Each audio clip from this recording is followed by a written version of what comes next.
एक बार की बात है। एक शिष्य अपने गुरु का बहुत आदर सम्मान किया करता था। गुरु भी अपने इस शिष्य से बहुत स्नेह करते थे, लेकिन वह शिष्य अपने अध्ययन के प्रति आलसी था। सदा अपने कामों से दूर भागने की कोशिश किया करता था तथा आज के काम को कल के लिए छोड़ दिया करता था। अब गुरुजी को चिंता होने लगी कि कहीं उनका यह शिष्य अपने जीवन में पीछे न रह जाए। आलस्य में व्यक्ति को अकर्मण्य बनाने की पूरी क्षमता होती है। ऐसा व्यक्ति बिना परिश्रम के ही फल उपभोगने की कामना करता है। वह शीघ्र निर्णय नहीं ले सकता और यदि ले भी लेता है तो उसे कार्यान्वित नहीं कर पाता है। उन्होंने मन ही मन अपने शिष्य के कल्याण के लिए एक योजना बना ली। एक दिन एक काले पत्थर का एक टुकड़ा उसके हाथ में देते हुए गुरुजी ने कहा, मैं तुम्हें यह जादुई पत्थर का टुकड़ा 2 दिन के लिए देकर दूसरे गांव जा रहा हूँ। जिस भी लोहे की वस्तु को तुम इससे स्पर्श करोगे वह स्वर्ण में परिवर्तित हो जाएगी। याद रहे कि दूसरे दिन सूर्यास्त के पश्चात मैं इसे तुमसे वापस ले लूंगा। शिष्य इस सुअवसर को पाकर बड़ा प्रसन्न हुआ, लेकिन आलसी होने के कारण उसने अपना पहला दिन यह कल्पना करते करते बिता दिया कि जब उसके पास बहुत सारा स्वर्ण होगा तब वह कितना प्रसन्न, सुखी, समृद्ध और संतुष्ट होगा। फिर दूसरे दिन प्रातःकाल उसे अच्छी तरह से स्मरण था कि आज स्वर्ण पाने का दूसरा और अंतिम दिन है। उसने मन में सोच लिया कि आज वह गुरुजी द्वारा दिए गए काले पत्थर का लाभ जरूर उठाएगा।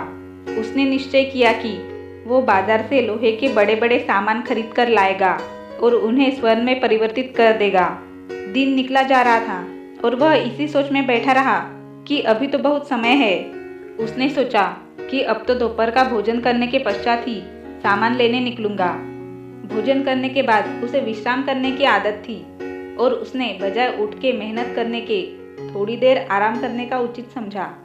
और जब वो सोकर उठा तो सूर्यास्त होने को था।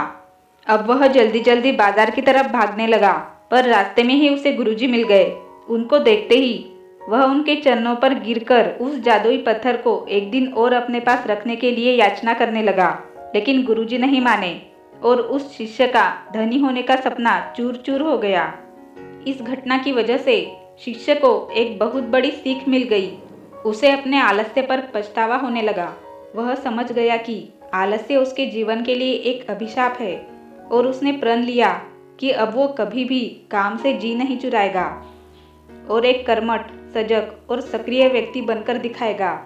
दोस्तों, जीवन में हर किसी को एक से बढ़कर एक अवसर मिलते हैं, पर कई लोग उन्हें बस अपने आलस्य के कारण गवा देते हैं। इसलिए मैं यही कहना चाहती हूँ कि यदि आप सफल, सुखी, भाग्यशाली और धनी बनना चाहते हैं तो आलस्य को त्याग कर अपने अंदर विवेक, श्रम और जागरूकता जैसे गुणों को विकसित कीजिए।